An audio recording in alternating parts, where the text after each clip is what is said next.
His personal story is fascinating as well. He was formerly trained as a lawyer. And then all of a sudden, like many, that changed and his vocation became something quite different. And he'll talk a little bit about that this evening. He's one of the most interesting, the most compassionate people I know, and his efforts to build relationships over religious lines, including his stint on the Interfaith Partnership and just being out there in the community, have made a real difference. For some that maybe remember, way back when I was a priest here, when I first started, I had a thing called Families in Conversation, and Imam Hasic and his family joined us for dinner, and we talked about these things that we have so much in common. Muslim faith, the Jewish faith, the Christian faith, and we'll see if he touches on that. I know the one thing that he has said is that he would love your questions, so. Hello?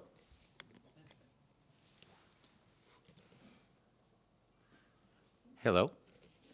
If you speak up, that will still get you. Okay, but I encourage you to ask questions, but I am very pleased to introduce Imam Muhamed Hasic.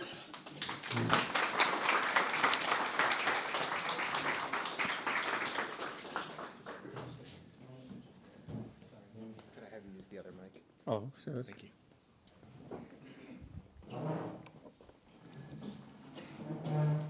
You can take that and you can take it out if you like.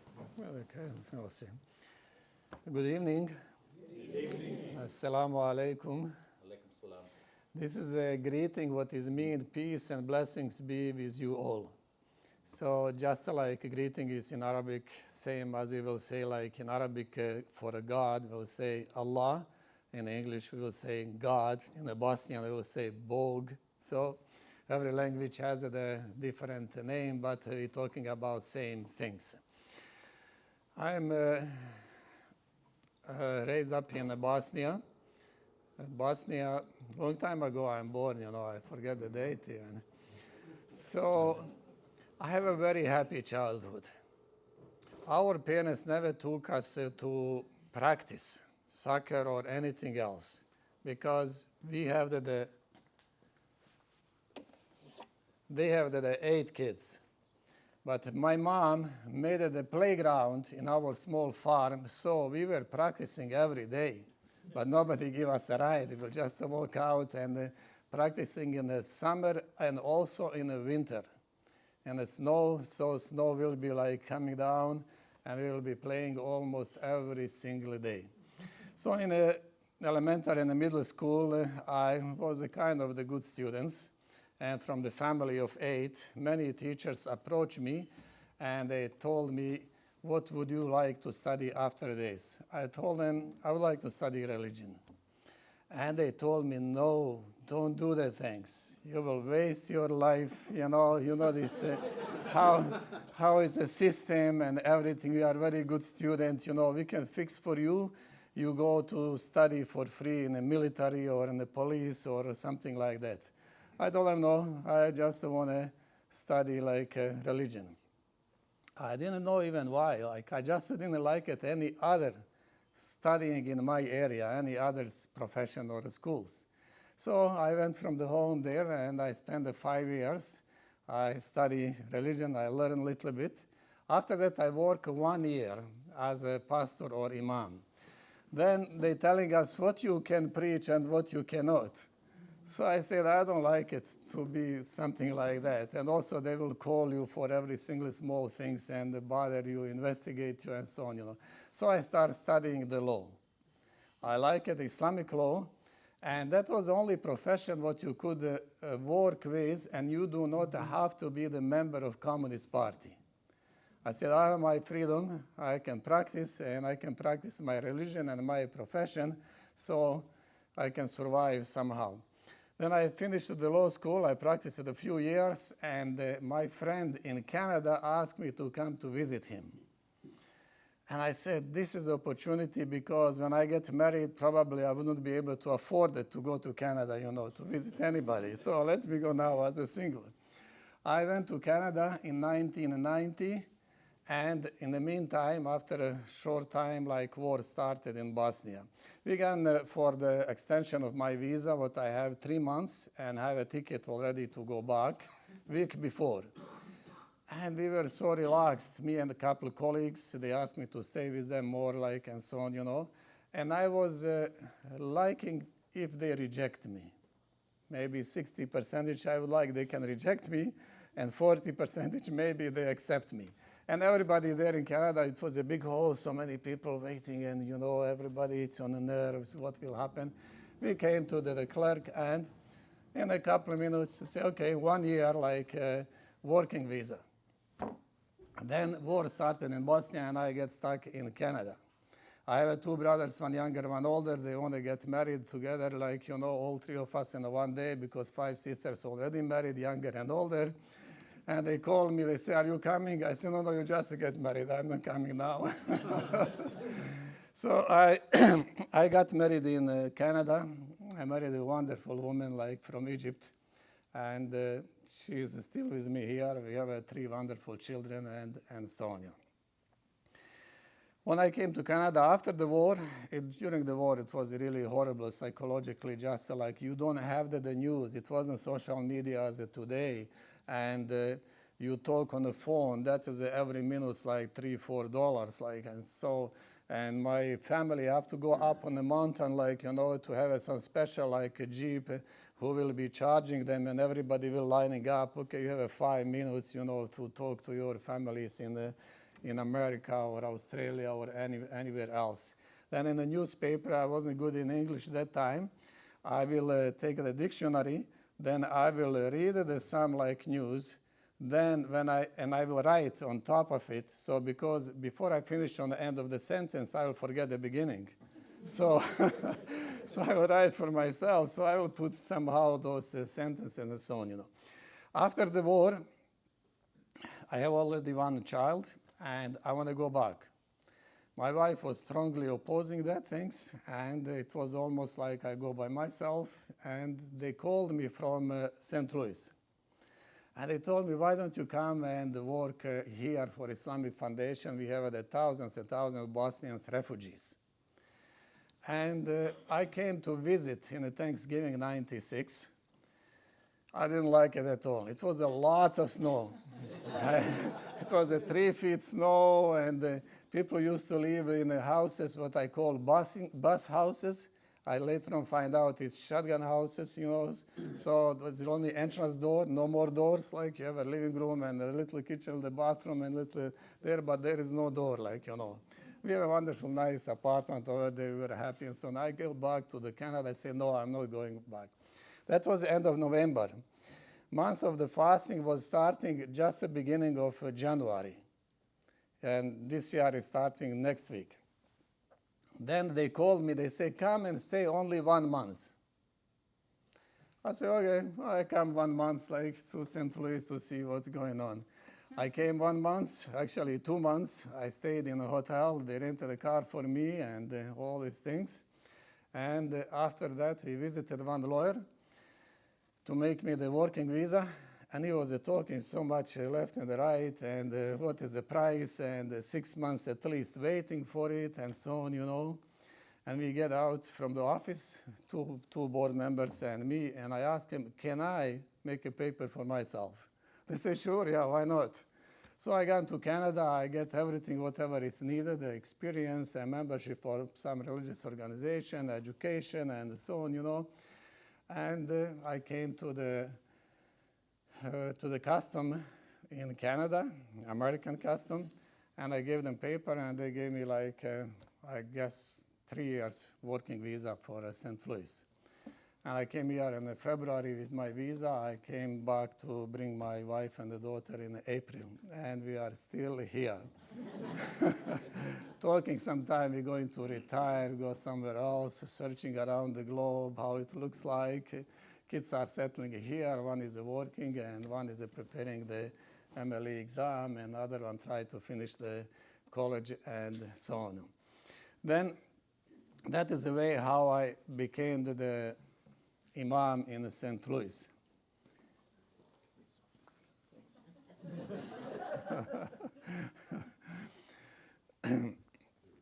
Then I said, what about if they, then I said, is it working?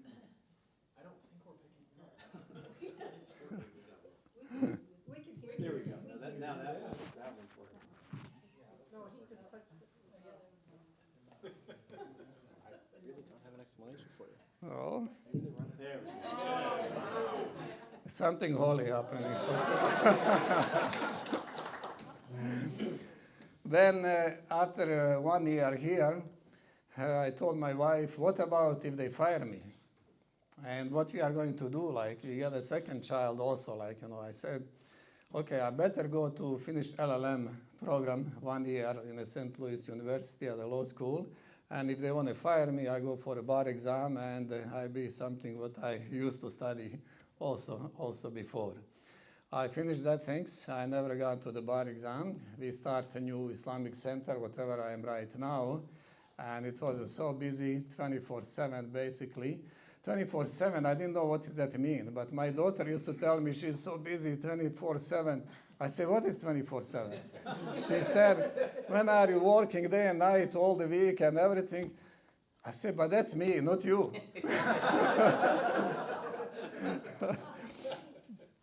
So, and we built a center, all the Bosnians were together at that time, and the refugees, and they will start coming more, like, I will be visiting them and helping them, like, through the social services and everything, whatever is possible. Now, we have the 4 congregation of the Bosnian, majority Bosnian. Congregation where I am are minority Bosnian. They are not fully the Bosnian. We have more than a half. I can do it without, probably. I'm holy man, so I'll do it without. When we were splitting, I was so sad. We are splitting, and I had a big idea to build a cultural center and sports activity and educational, like helping the kids after the school and so on. But, so many people want to be the bosses and want to be on the board and so on. We split the ones, we split the second, we split the third. Each one, they try to get rid of me, but actually they lost the game and they have to be like establishing and buying the new place for themselves. And I'm still in this. I'm so happy we split it. Because if we stay together, it's so many different personalities. We will be fighting all the time, 24/7. Right now, we do not fight at all. Basically, we are trying our best, whatever we can do. Also, most of my members, 90%, moved to South County. We moved behind them. We buy one land and dealership, and we bought the third one, and we sold already first one. Then they called me like, oh, we cannot close it. I almost get a heart attack because we buy the third one. If we counting, this one will be closing, and so on, But right now we have 5 acres of the ground on 55 and the Lindbergh. Hopefully we'll get 1 more acre from one neighbor there, 6, and maybe during my lifetime build something, or maybe somebody after me. At least they will remember me like I left them the good ground in a good area and a close wherever they live, and so on, Bosnian community in the 1990s in the St. Louis have about 10 or 12 families. So I don't know how immigration works, but probably like they settle some groups in the one area, then after that they start coming. St. Louis has a lot of empty houses even now. Then the Bosnian refugees came, then they rehabbed those houses, and they lived in it. They sold it very good, and they moved to the South County. Those people who were 12, they will be supporting through the International Institute to bring somebody from Germany, from there, because it was a kind of the politics, it wasn't really in the favor of real Bosnian. Germany were pushing 300,000 refugees out of the Germany. They say you have to go back. People, even if they go back overnight, if they clean, there's broken houses, somebody will be shooting or somebody will be putting the bomb. Tomorrow you come to clean and you step on it and so on, So basically they cannot go back safely. Even now, probably in half of the country. Then for Germany, 300,000, it's nothing difficult to keep it.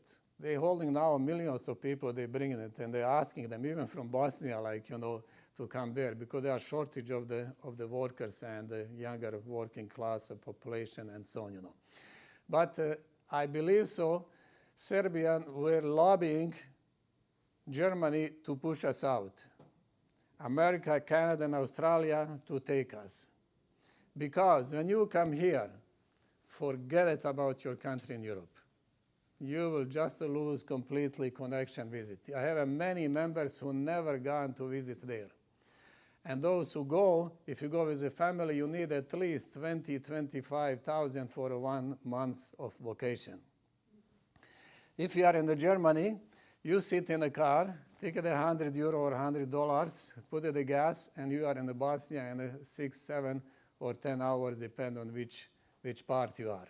Then you're building the house there, you're planning your retirement there, you're planning a wedding, you're having a wedding for your kids there, you have a real connection. And whenever you have a few days off, you will sit in a car and you'll take your family there and visiting other families and so on, But whatever is happening, that is God's will. I never planned, when I was studying, to come to visit Canada, neither my colleague who was calling me later on to visit him. I never planned to come to the United States, but that is God's plan. Our plans go through only if they are matching or according with God's plan. And that is I saw that things many times in the life and so on, So some first refugees who came here from Germany or from other places, they will be going in international institute and they will be signing, supporting the letter for some of them even for 50 families. So they will send them those letters, they will take the letters and they will go to the consulate or embassy and they will get a visa and they will come here and so on. So we are very much concerned about the next generation. We would like to keep them a little bit more in the culture, in the religion, in the language, and so on, But we're losing that things as many immigrants before us lost it. So America is a melting pot, but it's a good melting pot. They give you opportunity and equality faster than in any other European countries.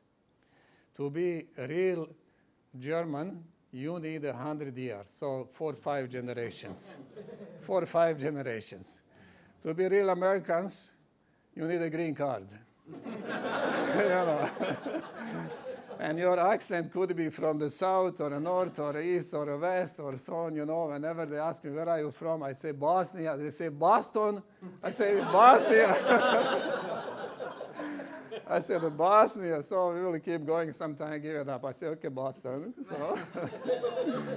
So this is what we worry about. That's why we would like to have the social places where the kids and the elder can come together. And we are becoming the older also, so we can have our corners and so on. That's the main reason why we get this property down in the south. And hopefully, if God give me like more few years, we will develop something.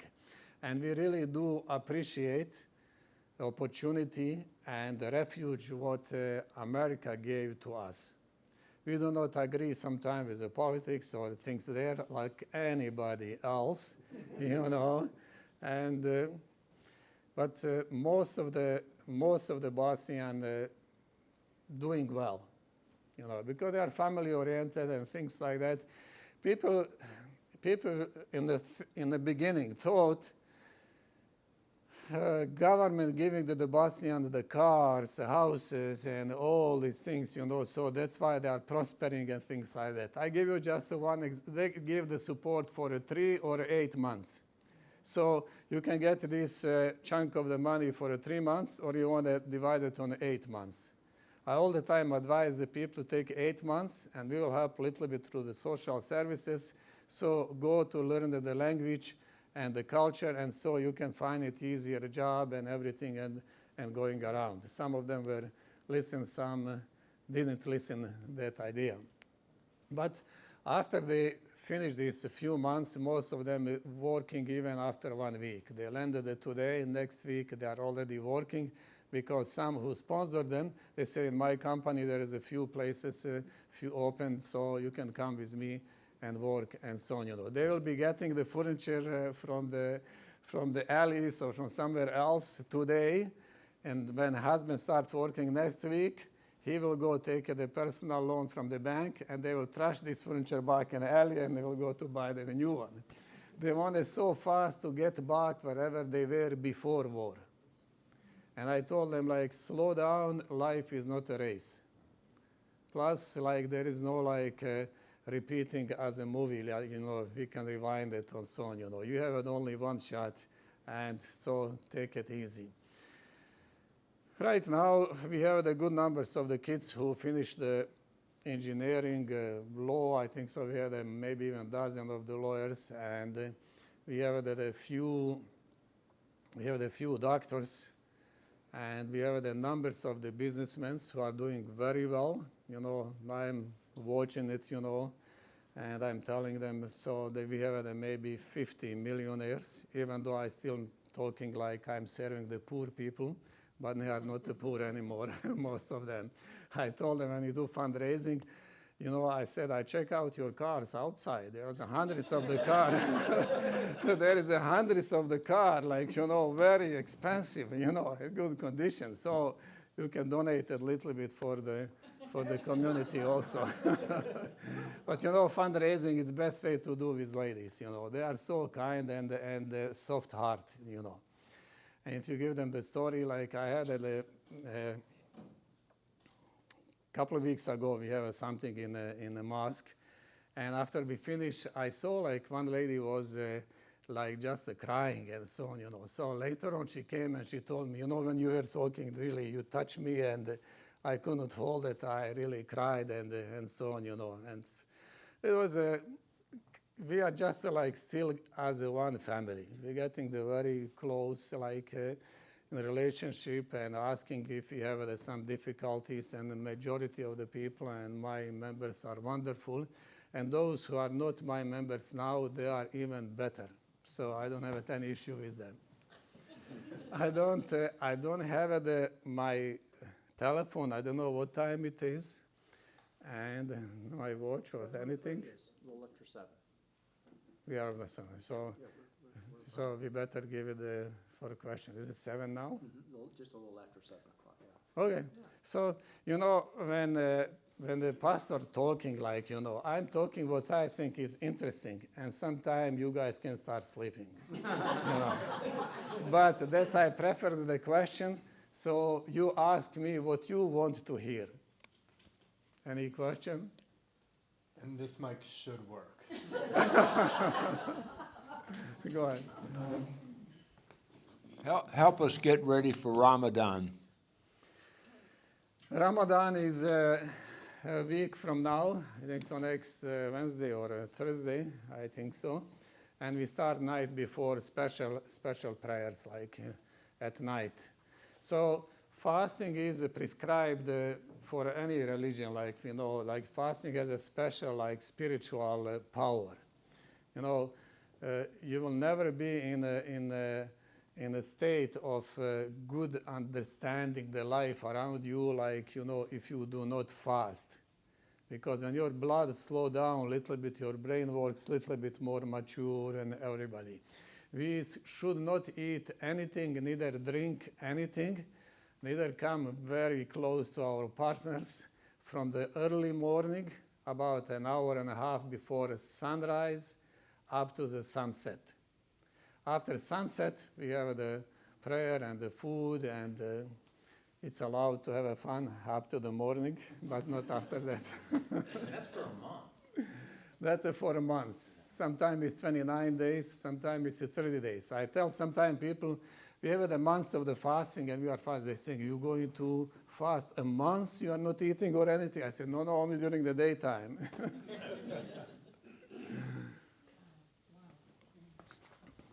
And Ramadan, it's a special something. We believe, and I had that experience, if you have some wish to ask the God to fulfill, In Ramadan, if you are fasting, if you are not sleeping last 10 nights, and if you're reading the Holy Book and some do voluntary prayers and ask God anything, He will give it to you. I did it a few times, and it works for me. When I finished religious education, Communist Party, they have their people in a religious organization. They made it a deal. They opened the Islamic college in Sarajevo, but they didn't allow us to go to study religion in any Arab country, neither to study anything else in Bosnia. So when the numbers of the colleagues apply for a law school, they rejected them. But I apply in a branch of the law school one day before, accepting exams, and they told me, come tomorrow for exam. So they check out all the subject 5 days there, and they didn't know I finished the religious study. And I passed the exam. So that here, that was my wish once in Ramadan, end of Ramadan. And when I tell to the people what was a wish, they told me, are crazy, that's not possible. Because they know they have a deal, you cannot study anything. It's dangerous, you mix with others. You are contagious, so in the communist era, if you are not a communist, so you are kind of dangerous to mix with others, Imam Hasic, I know we don't have much time, but the 5 pillars of Muslim, that establish the religion, which I think includes Ramadan. Could you give the folks just an idea of the basis of Islam? So 5 pillars, it's 5 basic duties. First one is to believe there is only one God, and Muhammad is a messenger of the God. So does we believe all other messengers, like from Adam, Abraham, Jacob, Jesus, Moses, all of them are, peace be upon them, messengers of God. Second pillar is we have to perform 5 daily prayers. And most of the time you can perform them in 5 to 10 minutes. My son used to have it high speed in 1 minute when he was younger. And so this is, and the Friday noon prayer together. So that's the obligatory things. After the prayer is direct connection with God. After the prayer, third one, it's a fasting of the month of Ramadan.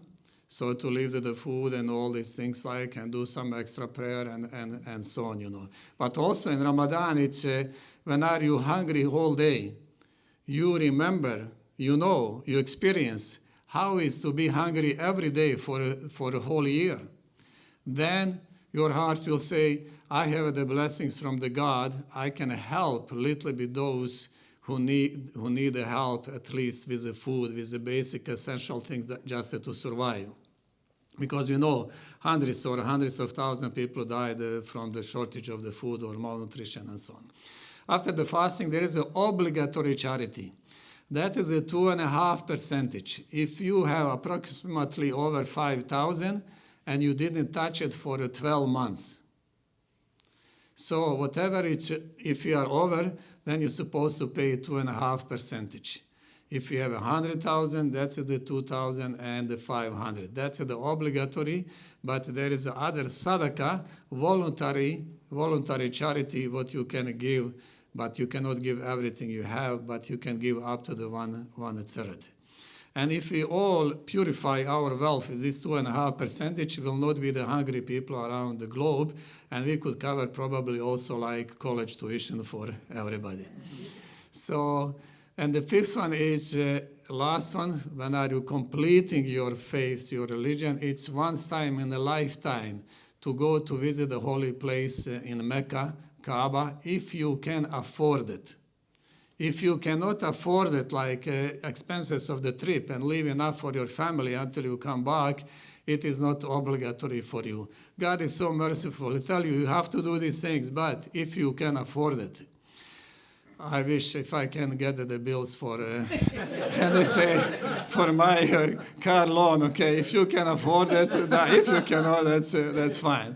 That is the 5 basic. In some countries, most of the back home, they go when they are older for visiting the Kaaba. I was lucky here. I went 25 years ago or so.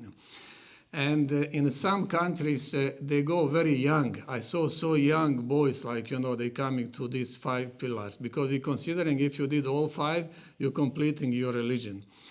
And why they are coming? Nobody want to marry them. They go to ask a girl, would you marry me? She start interviewing him for a marriage and asking him, okay, do you pray? Do you do this? Do you do this? Okay, do charity? Okay, did you make a Hajj, this visiting like holy place? He said, no. He said, when you go to do that things, when you come back, I marry you. Because in that time, I consider you completed the religion and you will treat me good. That's why I don't want to marry you before you are really like completing all of this good. We don't have the time, but I tell you one thing, 10 commandments, what we have in the Bible, we have the same one in the Holy Book of the Quran. So if you go one by one and compare, so you will find it the same. I wish all the people around the globe just to follow at least 10 commandments. It will be heaven on earth. No war, no jealousy, no problem, no hate. So we will be helping each other, everybody, regardless of the religious affiliation or race or anything else. We will be working exactly as a real brothers, because we are all on the end. If you go by DNA, we'll come back to the Adam and Eve. So we are, if we don't think at least real brother, for sure we are step brothers.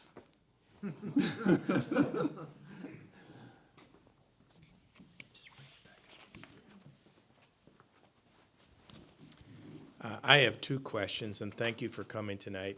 I know you pray 5 times a day, but is there a weekly service that you have at your mosque? And is it something where you read from the scripture? And what's your role as a mom in leading prayer or whatever? That's kind of the first general category. The second is there a theological difference between Sunni and Shia sects? First, prayer is obligatory five times a day. It's encouraged to do in congregation. It's more up to the 27 times rewarding. Why is encouraged to do together? Because when we are together, we get closer together. Also we start loving each other more, and we know the problems from each other, and we trying to help each other and all these things. If you do not get together for a prayer, and most of the time people doesn't get together at all, whatever you are far away from each other, your love and it's slowing down, and you don't have that much feeling and so on, It is obligatory only on a Friday to come for a noon prayer. At that time, I have to read from the script and translate in Bosnian and in English and so on. Friday, it's only obligatory to come for the Muslims. And the second question, Shia and Sunni. Shia and Sunni, theologically, there is no difference. Politically, from 1400 years ago even, there is a differences. And some of them gets very hard. One time I was asked to come to Shia community for celebration and give it a speech. And I asked them, can I choose the theme, or you are going to tell me about what I'm going to talk? And they say, okay, you choose whatever you want. When I came there, they told me, okay, I will talk about Karbala, where the Shia and Sunni were fighting, to death and so on, And I told the group, he told me to choose the things, what I'm going to talk. I'm not going to talk to this. Because what happened in the Karbala 1,400 years ago, I have no idea. Who knows what is happening? Who is guilty? Both sides have a good intention. But in a good intention, something come between and make the trouble, so they were killing each other. And who is right and who is wrong, you want me to say now, why we are wasting time about that things? Why we do not really try to build a society where we live and help our kids to be good citizens wherever we are and good Muslim? If you are a good Muslim, you should be good citizen also, like, because you cannot do anything bad. If you are doing neither, you can encourage somebody else. And whenever we want to do something, we will say Bismillah ar-Rahman ar-Rahim. Bismillah ar-Rahman ar-Rahim means in the name of the God, most gracious, most merciful. And I tell the people on the last Friday, for sure, there is not ever happening somebody robbing the bank and say in the name of the God. And, that cannot happen. Because if you remember the God, God will give you at that moment wisdom and say, this is bad for you. Eventually, you will end up in a jail, and so on. So this is a Shia and cultural. You see, Shia majority Iran is a Shia, 90%. That was an empire, Persian empire, like leaders in the world. Now Arabs taking it over, and there is some problems between that things. They cannot. Take it. They say we are the better, they are the better, and so on. So, any other question? Okay.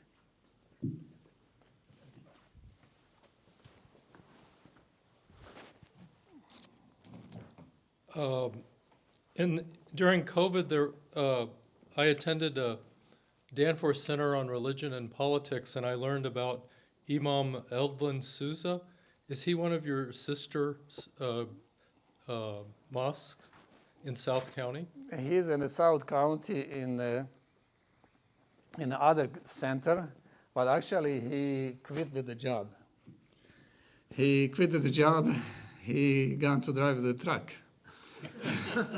So many Bosnians are in trucking business. Seems like they find it more there and so on, So, but they do have the two imams in that center on the Mackenzie Road, and there is another center in Limay Ferry, and the third one in the Forder. Are you all interconnected, the three mosques? We are all individuals. Okay. Others two are connected with the Islamic organization in Bosnia, more, and sending them the money too. I am independent totally. I didn't accept their rules and regulation, and I told them we need the money here more than you need it there. So we needed the money to invest in our new generation. Definitely, like if you don't do it now, after 20 years, it will be already too late. And I didn't want to sign the paper for that reason, because some people sign its congregation, but they don't fulfill whatever they are agreeing. I say, I'm not going to lie to you. I'm not going to do it this fully, and I don't sign it. And thanks God, I'm in America. If I'm somewhere else, I have to.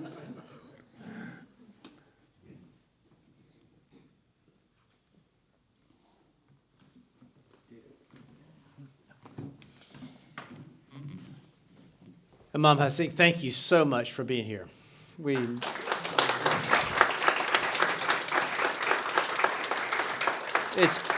It's been a privilege to have you and to hear you, and I hope that we can find other opportunities and ways to connect with each other. Thank you. It was my pleasure to be with you here tonight. I believe 100% I made so many friends tonight. Before people talk to each other, they are scared from each other. Once time when they talk to each other, there is no more fear. They are basically friends. And today is the day of Islamophobia. United Nations declared the 15th of the March every year to be like a day about Islamophobia. Islam as a religion, phobia, it's a fear from unknown. And what is definitely 100% understandable. If somebody coming in my town when I'm born and so on, let's say like Buddhists coming as refugees, and after a few years they are building their things and they want a different culture and so on, If I'm 75 or 80, I wouldn't like that things at all. And they marry our girls or marry our boys, and we are going to disappear culturally and so on, But everybody has the choice to choose the religion, also to choose whom they want to get married. They should have a very good negotiation for it. But there is not really fear existing between the 90 and so percentage of the people. There should be existing the love and care and working together for better pension plan and all other things, security. Okay, sorry for taking your so much time, but.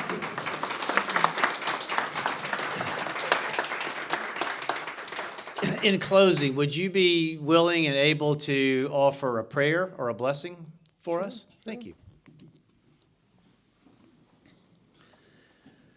In the name of God, most gracious, most merciful, all praise and thanks belongs to God, cherisher of all the worlds. We ask God to bless us with the food in continuation and all others humanity. We ask God to make our country strong for all of us and all others around the globe. We ask God to give our children good knowledge, what will be beneficial for the community. We ask God to guide us to do the good things all together and to love one another and not despise one another. Amen. Amen.